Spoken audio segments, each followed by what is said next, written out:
Recovering deleted messages on Zoom can be crucial for maintaining communication records. Follow these steps to attempt recovery of your deleted messages. Step 1. Log into your Zoom account.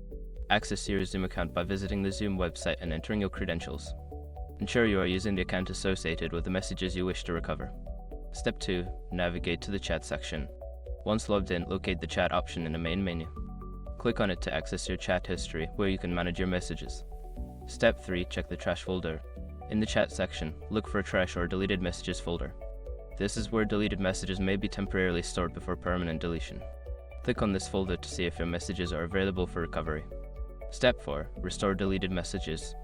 If you find the deleted messages in the trash folder, select the messages you want to recover. Look for an option to restore or recover these messages back to your main chat history. Step 5. Contact Zoom support. If you cannot find your messages in the trash folder, consider reaching out to Zoom support for assistance. Provide them with details about the messages and the timeframe of deletion for potential recovery options. By following these steps, you may be able to recover your deleted messages on Zoom. If all else fails, keeping regular backups of important conversations can help prevent future losses.